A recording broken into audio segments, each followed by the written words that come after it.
trip of the Western Endeavour was to be the journey of a lifetime.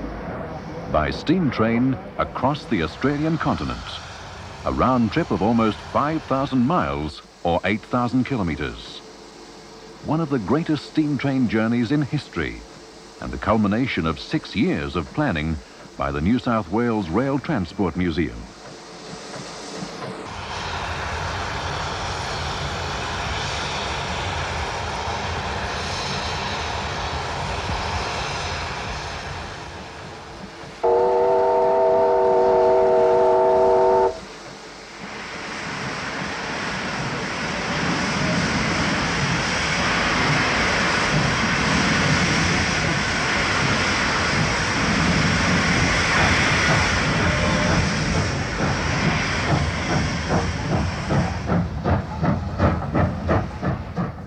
The city of Sydney on the east coast was the departure point for the epic journey, which began on Saturday, August the 22nd, 1970.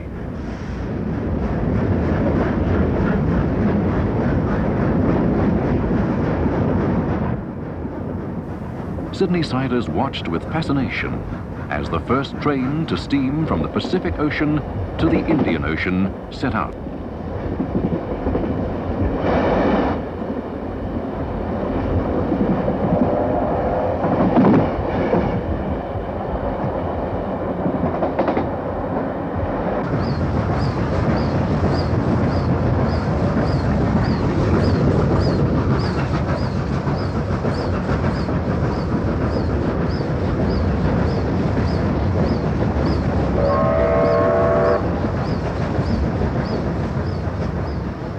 The Blue Mountains of the Great Dividing Range, with grades as steep as 1 in 33, was the first challenge for the two 38-class locomotives hauling the Western Endeavour.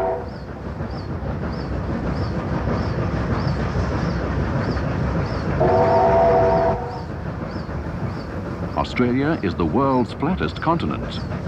The greater challenges were of distance and logistics.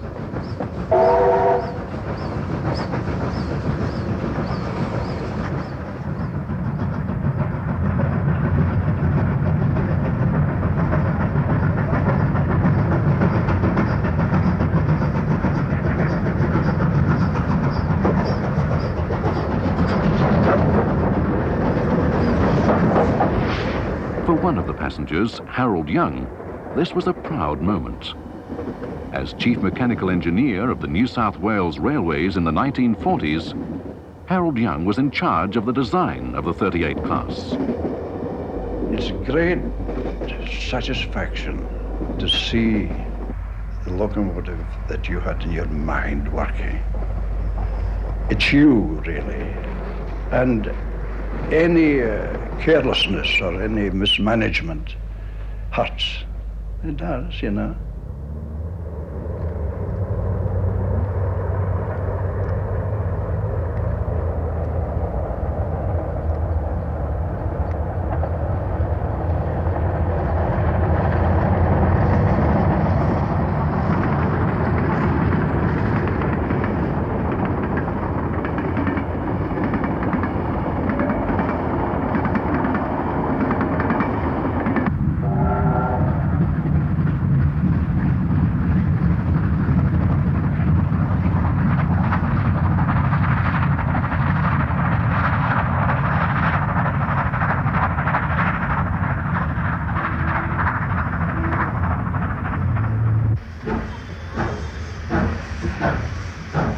I've always had an ambition as a designing engineer that I'd like to have the freedom to provide a locomotive entirely new from the rail to the chimney. It's a living thing, and it always amazed me that it could go on its own. It would run. I'm a great admirer of the racehorse, and I thought if I could put 2,000 racehorses together, horsepower, it would make a very good locomotive. There it is.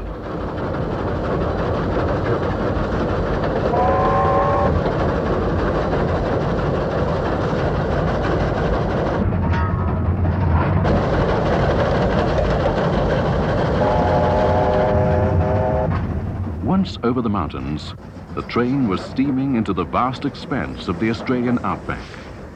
The coast-to-coast passengers settled down to savour with exclusive pleasure the special joys of 3 weeks of steam travel.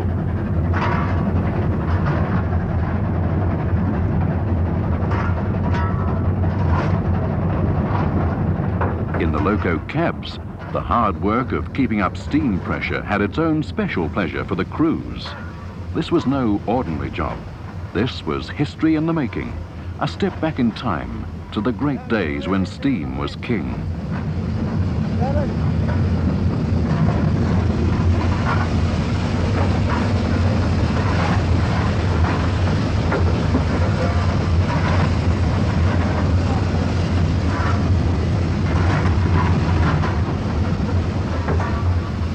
Locomotive 3801, arguably the most famous locomotive in Australia, was to travel to Perth in Western Australia. 3813 would assist in the haul at times as far as Port Augusta in South Australia.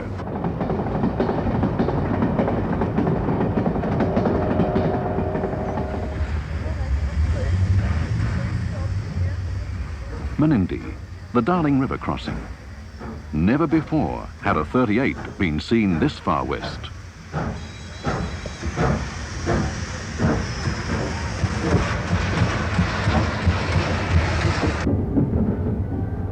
For the people of the outback settlement, the spectacle was a great attraction. The journey so far had tarnished the engines, so some of the paying passengers went to work cleaning them up. Many of the local children were seeing a steam locomotive for the first time, and it was a memorable experience. Ensuring adequate water and coal supplies on vast stretches of track that hadn't seen a steam engine for many years was a major planning task for the organisers. But for the Western Endeavour, nothing had been left to chance.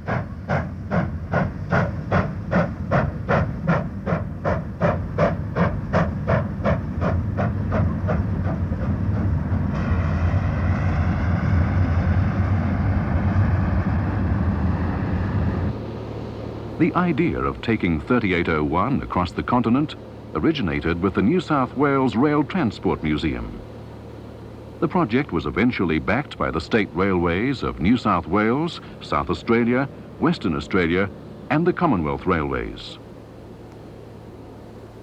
On the run across the plains, the 38s worked in relays on the train because the civil engineers had not planned on the line supporting two heavy 38s. Broken Hill was an overnight stop and an opportunity for the locomotives to be given a thorough inspection. But as at other inspection points on the journey, they needed little attention. A second tank with 7,000 gallons of water was attached.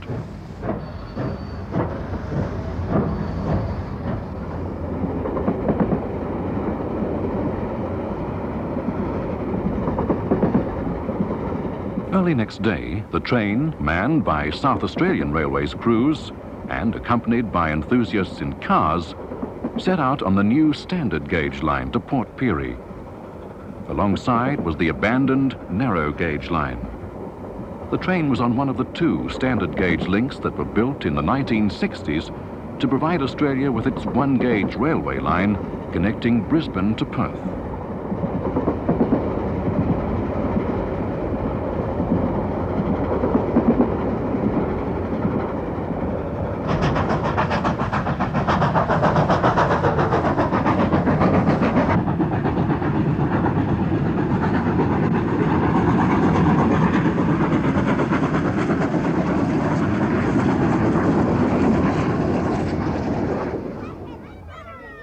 Peterborough was once a major narrow-gauge steam locomotive depot and important rail junction.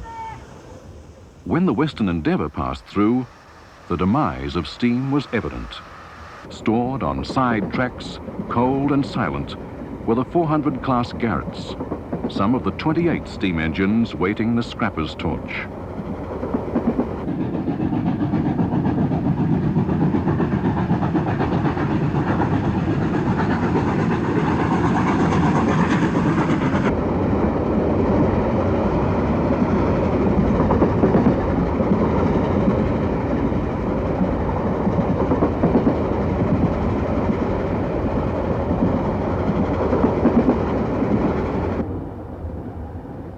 At Port Pirie, an air-conditioned dining car was added to the train, and crewmen from the Commonwealth Railways took over.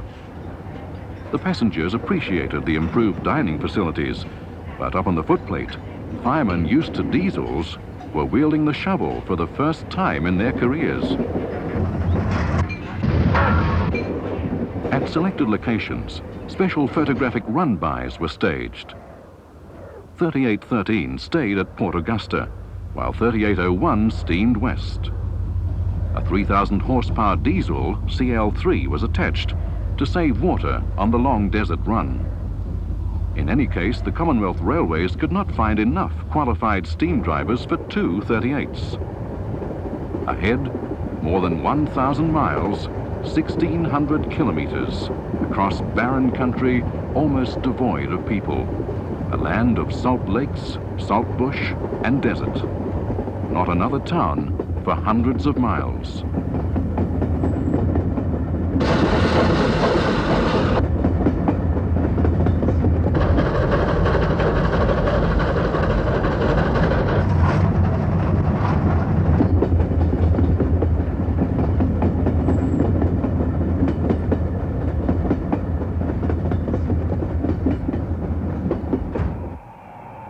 The diesel was sent well ahead for the now memorable photo run-bys. The train carried a van full of bagged coal, a van of spare parts, and a workshop. A fitter or mechanic travelled all the way to put things back together if repairs were necessary.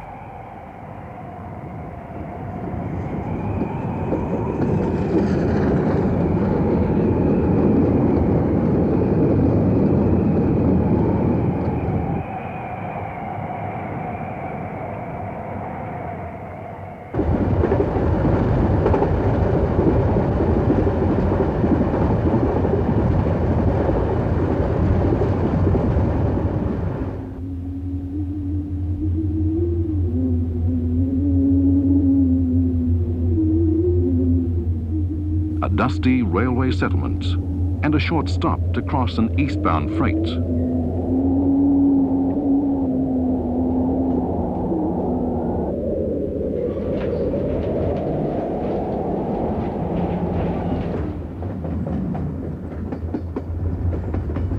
After passing the halfway point of the journey, 3801 pulled into Tarcoola.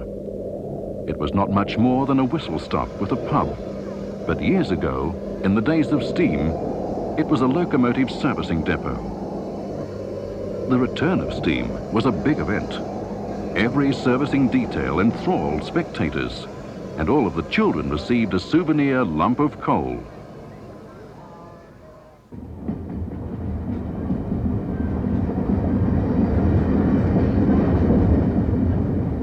Nullarbor sunrise. During the night, the train had entered the featureless expanse of the limestone plain. Eons ago, the bed of the sea. Rusted relics of the steam age. Cook, in the days of steam, was the main engine servicing depot on the transcontinental line. For this trip, top-grade fuel had been railed well in advance across the country from the coalfields north of Sydney.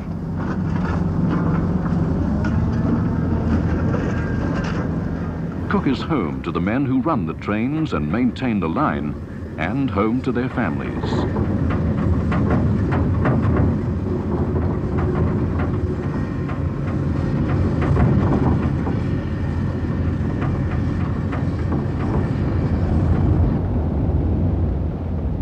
It's just a speck on the massive emptiness of the treeless Nullarbor plain.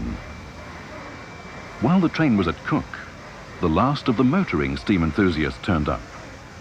They'd become bogged in sand the previous evening, but, unbelievably, found a bulldozer in the middle of nowhere with the key in the ignition. They used it to haul their car clear of the sand.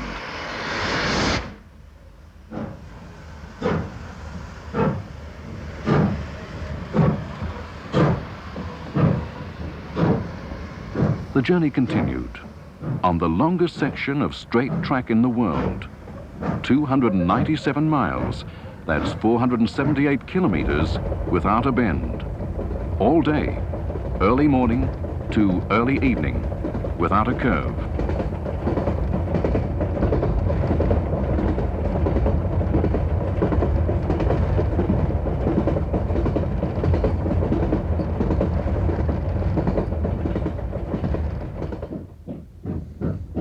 The border with Western Australia, a landmark, and an event worth recording. The first time a New South Wales locomotive had crossed this border.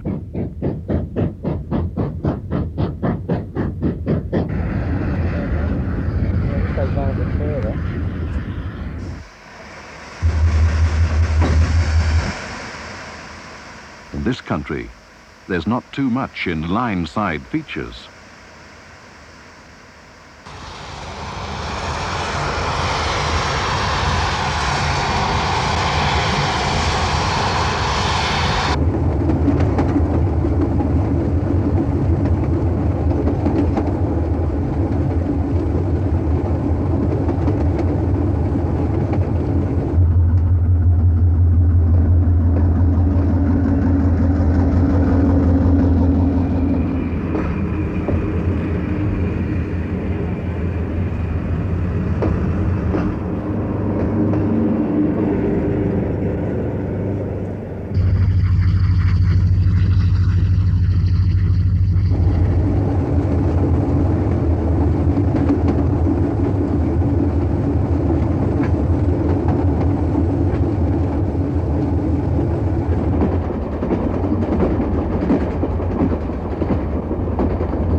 With the desert behind it, the Western Endeavour had an overnight stop at Rawlinna.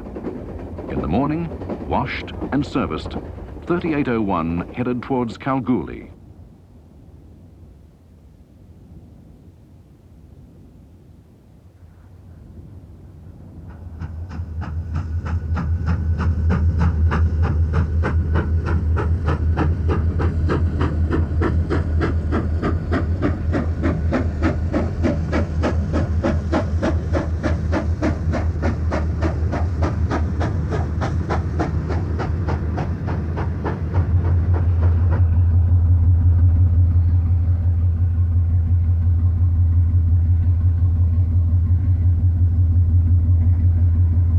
Early morning crossing the luxurious eastbound Indian Pacific.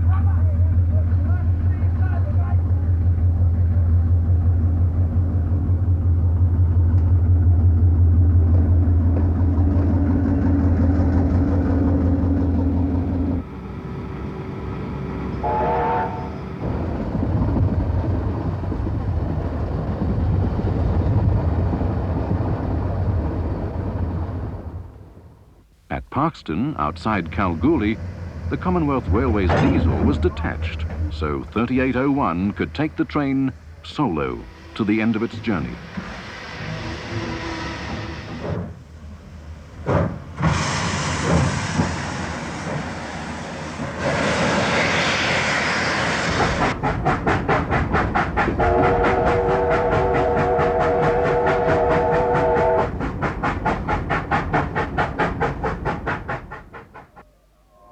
At the gold mining city of Kalgoorlie, which has one of the longest station platforms in Australia, the Big 38 got a big welcome.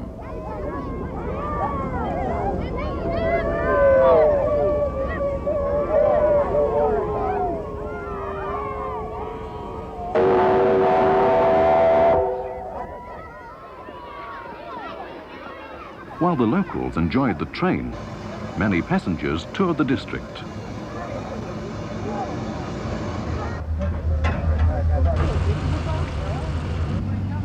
Next day, before the final run into Perth, the crew and passengers gave 3801 a good clean and polish at Merredin.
It was an exhilarating run through glorious countryside and the Avon Valley.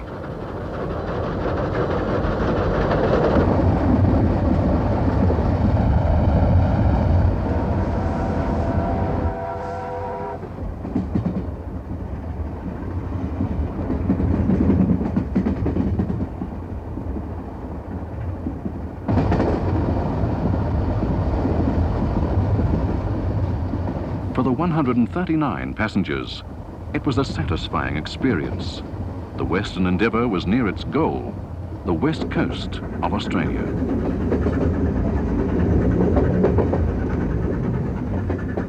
Through the suburbs of Perth, 7 days after leaving Sydney, 3801 was steaming into history in grand style.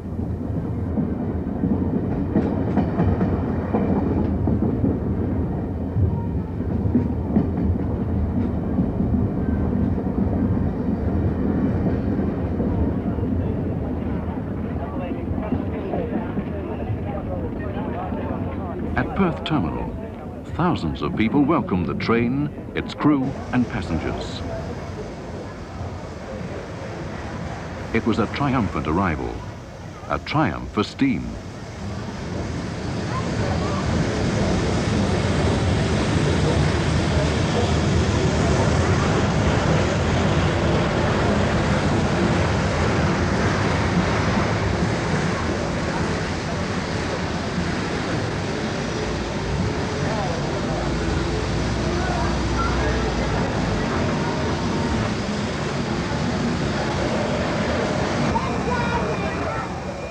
There were bands and speeches to welcome 3801 to Perth. But for those who had so many years earlier dreamed of making such a trip, there was a more eloquent, more satisfying sound. The sound of 3801, alive and at rest, after crossing the continent. You expect it. Well, that's what it should do. You feel it's competent to do it. It's right. It did 12,000 miles a month without any trouble at all. And it's only 5,000 there and back.